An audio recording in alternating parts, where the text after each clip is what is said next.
peut répondre de façon très courte ou de façon très longue. Donc je vais faire quelque chose de plutôt bref. Parce que, vous savez, moi je suis directeur de l'Institut de Grèce, en fait, l'Institut français de Grèce, Athènes, Patras, Larissa et Thessalonique.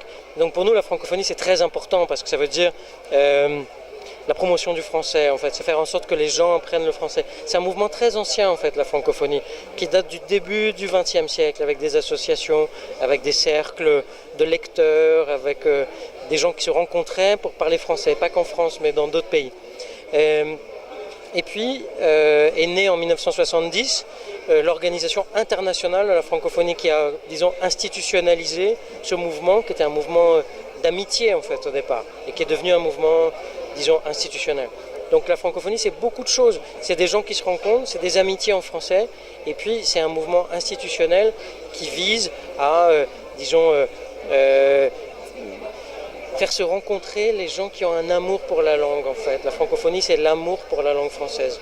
C'est un mot qui, parfois, ça a été dit hier dans plusieurs présentations, la francophonie, pour certains écrivains dits francophones, c'est-à-dire pas français, mais écrivant en français, c'est un mot qui n'est pas toujours très bien accepté.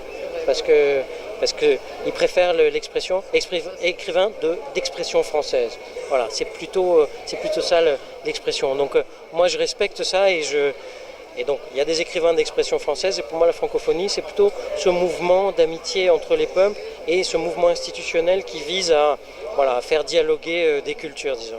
C'est un peu long. Moi, j'écris depuis que j'ai l'âge de 8 ans. Mais je n'ai pas commencé par la poésie, j'écrivais des petites histoires que j'ai toujours, qui sont vraiment affreuses, mais que j'ai toujours gardées. Et j'ai commencé à écrire de la poésie vers l'âge de 13 ans à peu près, 13 ans, 14 ans. Et depuis, j'en écris toujours, et j'écris tous les jours. Et des fois, c'est pas beaucoup, des fois, c'est juste quelques mots, et des fois, c'est tout un poème. Donc voilà, j'écris la nuit. Et comment ça m'est venu, je ne saurais pas vous répondre. C'est à un moment donné, je suis passé, donc j'ai écrit depuis l'âge de 8 ans. Et à un moment donné, probablement aussi parce que j'ai commencé à lire de la poésie, beaucoup. Et donc, je me suis mis à écrire de la poésie. C'est venu comme ça, en fait.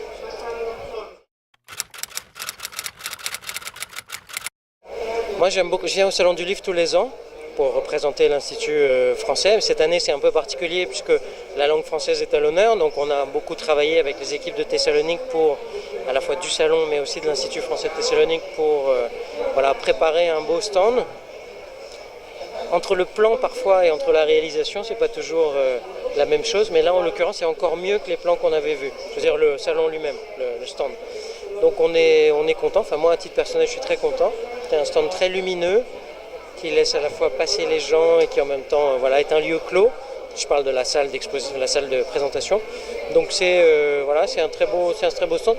Il y a du monde, donc il y a beaucoup de gens qui passent. Donc il y a du monde sur notre stand.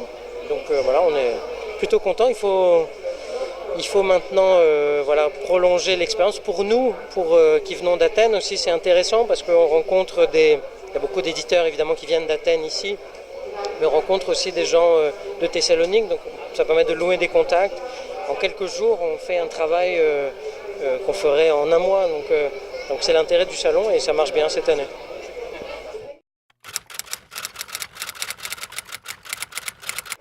Moi, je me sers des réseaux sociaux professionnellement. J'ai Facebook, voilà, Instagram, Twitter, mais je m'en sers professionnellement en fait. C'est-à-dire que je m'en sers pour faire la promotion des événements de l'Institut, mettre en relation les partenaires. C'est très très très utile. On se rend compte aujourd'hui, l'Institut français d'Athènes a 80 000 followers sur Facebook. Ce qui est beaucoup pour un institut comme ça, c'est beaucoup. Donc on s'en sert beaucoup. On s'en sert pour nos partenaires qui nous demandent des posts Facebook fréquemment, et pour eux c'est une manière de diffuser l'information qui est formidable, donc on s'en sert beaucoup comme ça. Après à titre personnel je m'en sers pas parce que je suis pas très féru de ça et je suis resté sur le papier. Voilà, la plupart de mes amis sont pas sur Facebook, ils s'en sont retirés, mais professionnellement c'est un outil, les réseaux sociaux en général, Facebook en particulier, mais et maintenant on est plus sur Instagram qui devient le média à la mode, mais professionnellement c'est un outil pour nous irremplaçable. Donc Donc c'est une bonne voie que vous avez choisie parce que je pense qu'il y a, il y a beaucoup de travail à l'avenir il y a beaucoup de choses à explorer. Ouais. Ça c'est sûr. Alors pour l'Institut français, on a tous les ans beaucoup d'événements. Le prochain événement qui est important, c'est la Nuit de la philosophie qui va se tenir en fin mai, où on invite beaucoup de philosophes français et francophones. Il y a aussi beaucoup de Suisses et un Belge, des philosophes grecs. On aura une trentaine de philosophes qui vont parler pendant une nuit et tenir des communications. Voilà. Donc tous les ans on fait une nuit de la philosophie. L'an dernier on avait 3000 personnes en une soirée, ce qui est quand même assez formidable. Donc tous les ans on fait ça. Et c'est notre prochain gros événement. Et puis mois après mois, on a beaucoup de présentations de livres. On a une grande salle de 400 places à Athènes, très belle salle. À peu près tous les soirs, on a quelque chose. Ou disons 4 soirs sur 5, on a un événement. Soit du cinéma, on fait beaucoup de projections de films, soit des présentations d'écrivains, des conférences, du théâtre, des concerts, etc. Donc voilà, on a cette activité. Et cette année, c'est un peu particulier parce qu'on fête les 111 ans de l'Institut français d'Athènes. L'Institut français d'Athènes, c'est le premier institut qui a été créé dans le monde, 1907. C'est d'ailleurs assez révélateur de l'importance de la Grèce pour la politique culturelle française. C'est-à-dire que quand la France s'est dit où est-ce que je vais créer le premier institut culturel, dans le monde, hein, je parle du monde, ça a été à Athènes. Donc c'est important ça de le savoir, on ne le sait pas assez. Donc cette année, on fête nos 111 ans. On aurait pu faire les 110 ans, mais 111, c'est plus original, c'est plus rigolo, et puis ça fait 1, 1, 1. Et donc, à l'occasion de ces 111 ans, on fait beaucoup de choses, beaucoup de manifestations. On a commandé à des historiens un livre sur l'histoire de l'Institut. On fait des expositions.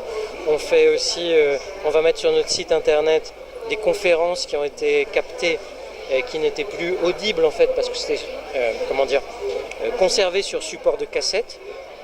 Et donc, et là on a mis en ligne sur notre site de l'Institut d'Athènes des conférences d'Axelos, des conférences de Nathalie Sarraute, de Léopold Ségar-Sangor. Voilà, c'est un panorama des intellectuels et des écrivains des 30 dernières années qui est tout à fait remarquable. Donc voilà un peu nos projets pour l'Institut français. Et pour la poésie, j'ai un livre qui va sortir bientôt en France. Donc voilà, c'est le projet auquel je me consacre là. Et donc je vais être invité dans plusieurs festivals, je pense.